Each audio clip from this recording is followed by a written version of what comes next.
All right, ladies and gentlemen, please take out your notebook and your whiteboard. Please, Philip is collecting your quizzes.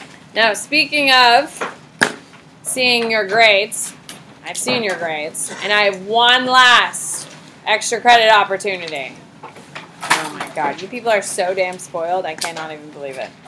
With that being said, this is the last. Do you hear me? Yeah. Do you hear me? This is it. Don't you ever say that Bennett did not have your back, people. I am doing the best I possibly can do. So you have one last opportunity. And Emerson, I put this up here for you. No glitter, Emerson. So everything, so I can do other things. Oh my God, Emerson, it's not supposed to take you 6 hours, girl. Let me explain what you have to do. Okay, so it is worth 10 test points. It is due Thursday. If you forget it at home, 0. This is your 4th makeup opportunity. Okay, does that make sense? If you don't bring it on Thursday, there's no like, oh, Bennett, can I bring it in tomorrow? Can I have my mommy bring it? No. This is your 4th extra credit opportunity. No. So what you have to do, on a piece of like computer paper, friends, I do not want a poster. I do not, Emerson, I do not want a poster. I want it on computer paper. It needs to be attractive. Like I don't want it to be done in pencil in second period for 3rd period. Does that make sense? Like it just needs to be attractive. I'm not asking for you to spend hours. I'm expecting you to spend about half an hour on it. Bobby, you think you could do it in like 10 minutes? Yeah. I think I could too, but like no more than half an hour. Emerson, do you hear me? Yeah. Okay. So what you have to do is you have to pick a person from history that I have taught you. I don't want you picking like some One Direction kid or some other crappy human being. No. We're going to pick anybody from history. You cannot pick Alexander the Great. I saw Hamilton and I have Alexander Hamilton in my head, so every time I say Alexander, I'm like about to say Alexander Hamilton, but no. You can pick any person in history. You cannot use Alexander the Great because I'm going to use him as my example. That's why. What? Yeah, he's in history for sure. Why are you picking Gorbachev? Shook hands with both Both what? Ronald Reagan. So, you're going to put their name, okay, the period of that person. So 1 through 6, whatever period they are, and then your major accomplishments, you need to have at least 3. Is that fair? Okay, you need to have a picture. Now, I don't care if you print a picture, totally fine with that. I don't care if you draw a picture, but it cannot be that crappy. I just want a little bit of effort, ladies and gentlemen. I am not asking you to do a studio piece where you sit there for hours drawing. Like, that's not how serious this is. But, like, more effort than my little stick figure, yes? Okay. Then you're going to write a summary of who, what, where, why with 3 pieces of evidence about this person. It should be, I'm expecting between 4 to 5 sentences. Okay? This should not take you that long. When I say evidence, like, for instance, with Alexander the Great, I'm looking for Alexander the Great, his father is Philip II. That's a piece of evidence. He is from Macedonia. Congrats. That's the 2nd piece of evidence. 3rd piece of evidence, he had Aristotle as his tutor, who's going to teach him to appreciate Greek life, which is the reason why he spreads Greek and this whole idea of Greek awesomeness throughout the region. Does that make sense? That's what I'm talking about, 3 pieces of evidence, like actual historical good pieces. Just like when we write our essays, how we have to have supporting evidence, that's what I'm looking for. Okay, this is what I would say would be the hardest part. That you need to have a funny comment on their significance. Now, it has to be funny. It has to make Bennett laugh. It can be a knock-knock joke.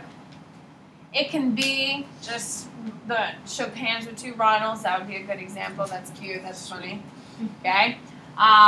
It has to be something kind of funny. Also school appropriate. I didn't know I had to say that. 2nd period got a little wild. So it has to be school appropriate. It can be a meme. I'm fine with memes. If you want to put a little meme on there, I'm down for it. It has to make me laugh. Okay, so whatever. Can I make a little rap? Sure. Okay. Sounds like you're going a little hard. Not that serious. But you have to make me laugh. Okay. So can we like submit drafts to Oh, you? no, I'm not going to be inconvenienced. Okay? Now, there's absolutely no glitter. Absolutely not. It's terrible for the environment, and that shit gets everywhere, and I just don't need to be covered in it. It is supposed to be, ladies and gentlemen, a piece of computer paper. Does that make sense? Like a normal thing. You are more than welcome to type it up. You are more than welcome to do it with crayons and colored pencils and markers. Don't care. Do not care. I would like to hang up the good ones to help people kind of remember who all these people we've talked about throughout the course of the year. So I'd like to make a little gallery in the back of good ones. Now, I will tell you right now that if you turn in a really shitty one that you did second period on Thursday and you try turning it in, I'm going to outright reject it. Do you hear me? This is your 4th extra credit in a week and a half. Okay? I'm trying to help you pull up your points for the final time. I'm trying to help you. If you do a shitty job, I'm not going to give you the points, and I will be more discerning than I have on anything else. Everyone clear on that? Okay? It should not take you more than a half an hour. If you're doing more than that, like, get a life. It's supposed to take you less time. It is not supposed to be that serious. It just needs to look attractive. It doesn't need to look fabulous. Like, if Emerson's here, I'm looking for here. Just not look like crap. Is everyone clear? Okay, so a little bit of effort, you'll be fine. Okay, but if it looks like crap, you didn't put my 3 pieces of evidence, I'm not giving partial points. Like, it's all or nothing. And I will be more than happy to give you 0 because it's your 4th attempt. Is everyone clear? Are we excited? Yeah. Pick interesting people. I go back. I would head backwards. Can't do Alexander the Great, but you can do anyone else. And it has to be from someone I taught you. I don't want just like randos. Someone we've actually covered. Everyone good? You have to have someone that you thought was cool. Like Wang Meng. That's a classic. Everyone loves Wang Meng. Wang Meng would be a great one. Now, do I need to do a sign-up? I don't want to do a sign-up, but I don't want everyone to do Wang Meng. Can we have like some like... If you hear that, you know, Josh is doing Wang Meng or Chin Shi or whatever, can we not do the same ones? Hello? Yes, we can handle that. All right. Try to avoid. This should not take you a long time. I don't want it. I don't want it on a poster. I don't want it over the top. Like, I just don't want to look like shit. That's it. Fair?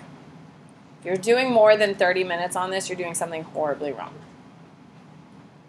And it's going on this week's test. If you do not have it here on Thursday, you do not get the points. If it's not here on Thursday, you do not get the points. Yes? Sophia? I'm going to do that at the end of class today. Yeah. Or tomorrow. So I just don't want to deal with it. But I'm giving you your points. I'm not giving you points. I just psychologically just don't feel like dealing with it today. What? What do you think that you dropped the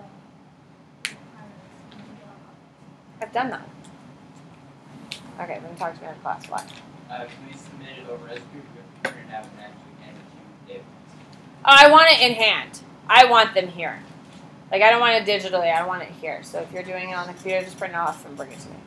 Now, if you don't have a color printer, like, I'm totally fine with that. Like, I would like this not to look like shit. But I'm not being that picky. I hope you see that. So bring it to me. I would like to have it in person so I can show off how wonderful they are. Or we can heckle. I'm just kidding. We're not going to heckle. But I will not give you points if they're terribly done. Fair? Okay. So, all right, to the boards. Here we go. On your whiteboard, please tell me who is the name of the Soviet leader in the early parts of the Cold War. What is the name of the Soviet leader in the early parts of the Cold War? Like, Sophia, that's not language. Yeah. That's not language, Sophia. What? Who is it, Josh?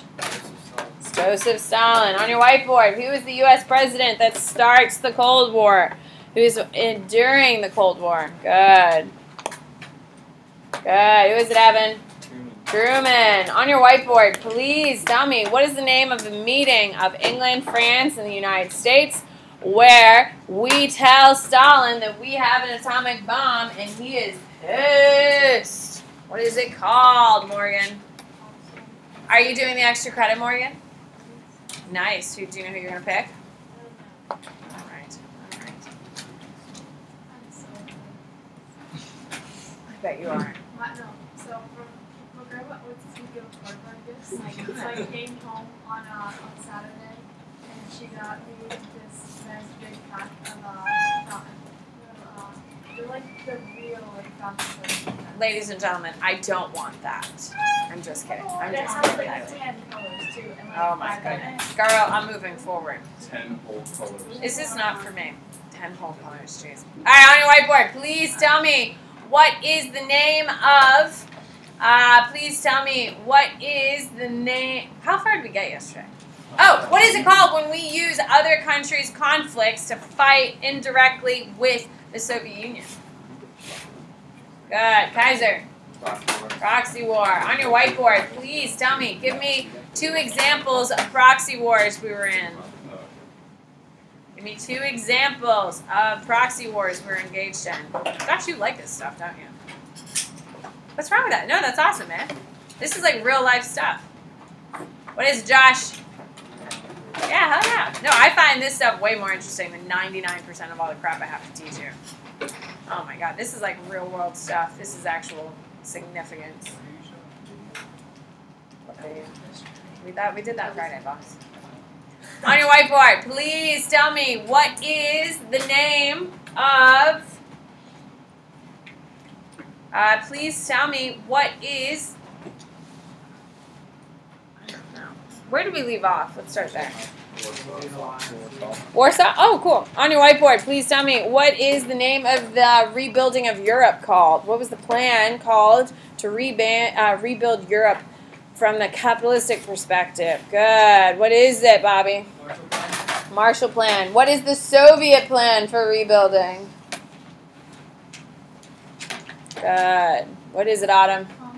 Comic-Con. On your whiteboard, please tell me what is the name of the document that says the United States is allowed to intervene with any country thinking of turning communistic. Good. What is it? Kaiser. Truman Doctrine. Now, when you mention the Truman Doctrine, you have to use this word. What is that word that says we're not going to allow communism to spread? No. Good. What is it, Kylie? Containment. Containment. On your whiteboard, please tell me what is. Please tell me what is. What is there's nothing happening upstairs. Hello. Please tell me what does. We're going to notes. We're going. I can't. Literally can't. Can't come up with NATO. That was what I wanted. Transition to notes. Here we go. Okay. So, we left off at Warsaw? Yeah. Yes? Okay. So, we talked about the 2 alliances. Now, keep in mind, when we talk about the Soviet Union,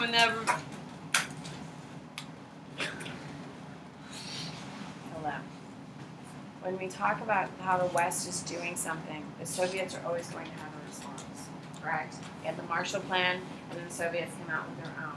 We have the NATO, and then the Soviets are going to come up with their Warsaw.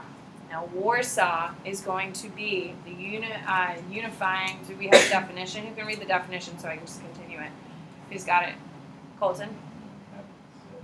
It's a Soviet alliance between the Soviet Union and Satellite countries and buffers countries. You need to have the word buffer, and I would underline the term buffer countries. So, it is unification of Soviet or communistic countries and their buffer states. Now, a buffer state, you need to know this, is a country. A buffer state is a country whose largest contribution is the physical distance it places between Soviet Union and the West. So a buffer state, its largest contribution is that it puts physical distance between the West and Russia. Why are buffer states important to the Russians? You can simplify it. Why do the buffer states exist? Payton. Because if Europe invaded Russia, There they have you to go. go through all of that. Perfect. They have to go through all of these countries in order to invade Russia. So is there plenty of warning? Yes, that's what a buffer country is for. It's to literally delay invasions. You need to know that these are your countries in the Warsaw Pact. There's some of them, not all of them. So for Warsaw, you of course have Russia in it. They are, of course, the ones leading it. You have Romania, Bulgaria, Poland, Yugoslavia, Czechoslovakia. It's not all of them, that's a good portion. What? Yugoslavia is It's not, but it's going to be incorporated later.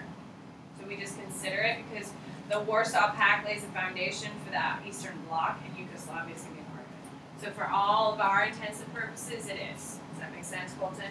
When you decide to take 20th century and your history courses in college, they will tell you it's not technically, but there's an addendum and they add it to it. Does that make sense? For our interest and for our purpose, it is. You need to know that Warsaw Pact has two, and this collection of countries have two nicknames. You need to know that they are called the Iron Curtain, okay, term coined by Churchill, and you also need to know that they are also referred to as the Eastern Bloc.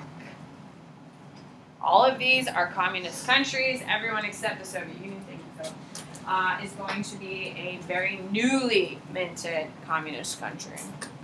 Okay, so Germany is going to be your next heading. Germany is your next heading. You need to write that Germany is divided 4 times. You can raise your hand and tell me, why is Germany divided 4 times? Oh God, people, Geyser. United States, England, France, and Russia. And if you had to put a title on all those 4 countries, Geyser, what would you call them? Allied power. Hey, Allied powers. Everyone know Germany, all the Allied powers get a part of Germany. Okay? It's divided 4 ways amongst the Allies.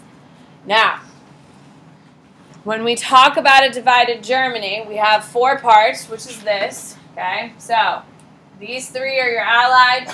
All 4 of them are Allied, but this one, East Germany, is the Soviet portion. You need to know that. East Germany. Anytime you hear the term East Germany, it means it's Soviet-owned.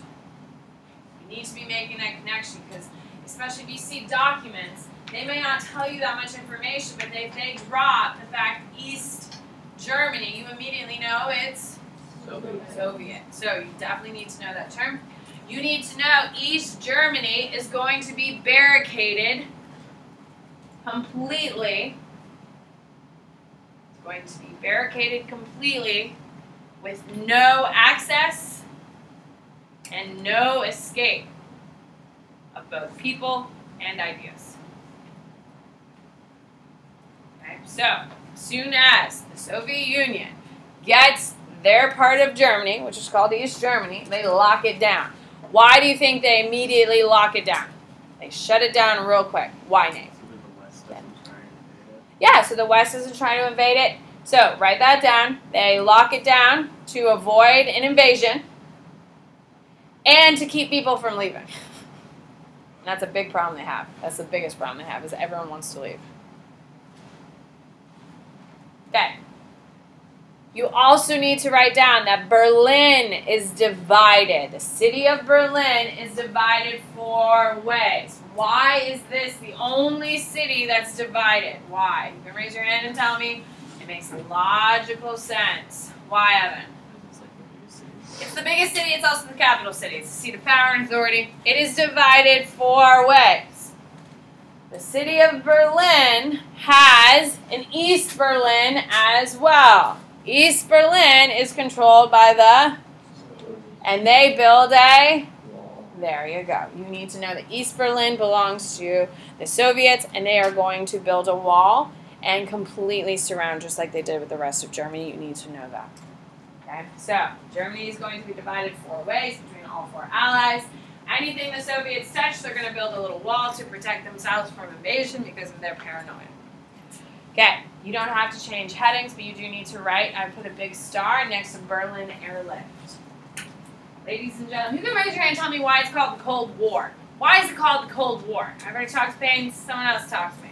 Cynthia. There isn't actual fighting going on, it's just like disagreements and tensions. There's no direct fighting, correct? Like, for instance, if I hate you, Cynthia, I would go up and punch you in the face. Is that direct?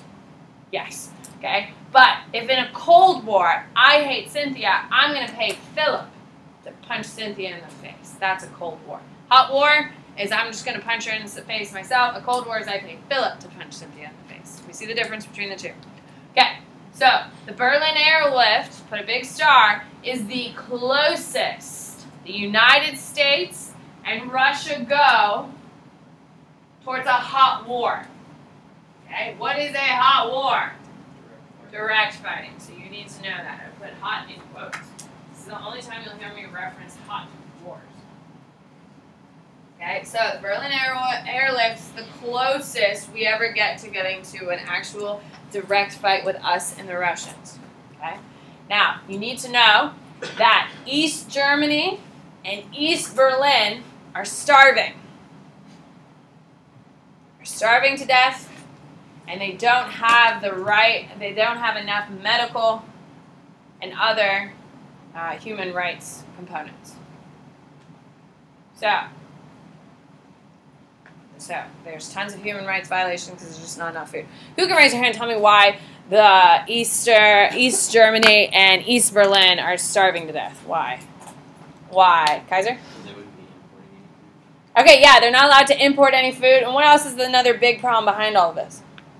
Come on, people. It makes logical sense. Who's in charge of them? Russia. Ladies and gentlemen, is Russia in a great shape right now, or is it a shit show back home? It's a shit show. Everything's a disaster. Remember Stalingrad? Yes? Did we watch Enemy at the Gates in here? Did you see that city? Do you think that city is thriving right now? Do you think that's the only city that looks like that? Hell no. So, do you think Russia has enough food to feed its people? Do you think the Russians are really worried about Germany, or do you think they're worried about Russia? Russia. So, do you think they care if a bunch of Germans die? No. So, the United States, England, France start dropping food into East Germany. Food, medical supplies, to try to keep the populations alive. Yes. But I thought they were like against each other. Like They are. But if I hate you, like for instance, I hate you, but you have puppies that are starving to death, I'm going to help the puppies. They don't deserve to be punished, right? But why did they like see people in Germany as like? It just fell down to a map. Is this These like, 4 people were just selected, and it wasn't really their fault, you know what I mean? Yeah. And we always try to separate, like Venezuela right now is a disaster. I don't know if you heard, but the lights went out yesterday or Saturday, flickered Friday. The lights came back a little bit on Saturday, and Saturday midday, there's no power in Venezuela right now. There's no power in Venezuela. There's no power in Venezuela. Okay, now, we do not agree with the guy who keeps calling himself the president of Venezuela. He hates us. He blames the United States outright for causing this electrical. Now, are we involved? We might be. I don't know. If you should know by now, the United States does get involved in these types of things, correct? So who knows what the history books will say about this later. However, is this a good thing or a bad thing for the people of Venezuela? Oh, it's a terrible thing. So, do we care about the leader of Venezuela? No, we think he's a jerk. Okay, we don't really like him. However, what about the people? Do we care? Yeah, so we're trying. We have food sitting on semi-trucks at the border of Venezuela trying to get in to feed these people because they're starving to death, but Venezuela won't let us in. So the UN is also doing the same thing. So we care about the people, we just don't like the government. So they don't want us to help. No.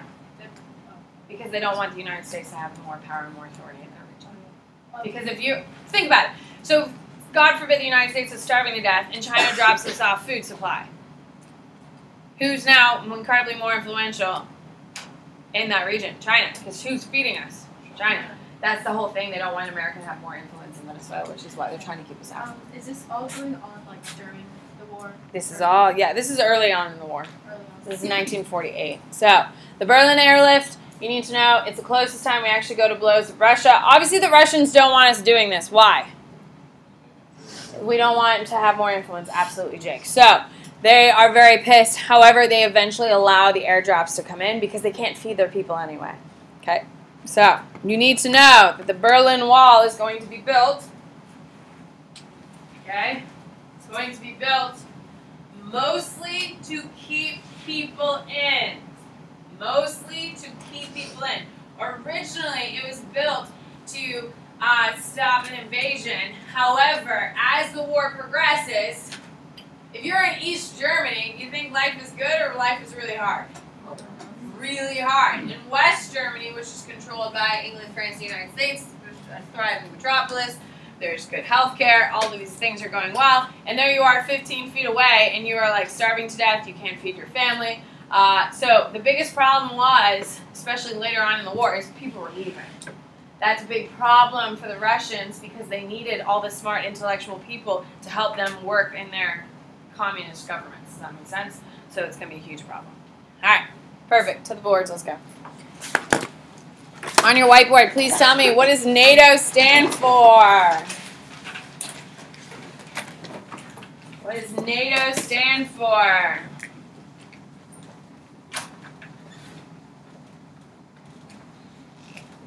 Trump has actually brought up NATO this weekend, actually, which is interesting, because he hates it. He wants us out of it. He thinks we don't need it anymore. Which is a valid argument, because NATO was literally created in order to oppose what? Communism. Communism, the Soviet Union. What's no longer around? Soviet Union. So there's a little bit to it. What does NATO stand for, Morgan? There you go. So, but the biggest argument against keeping NATO, because obviously we don't have the Soviets anymore, so it makes sense that we maybe don't need it, is because who would benefit the most if we don't have a NATO? So a lot of people are like, well, fine, we don't need NATO, but the only person who directly benefits from not having a NATO is who? It's Russia, which makes it makes people a little nervous about that, because Russia is growing in power today in 2019.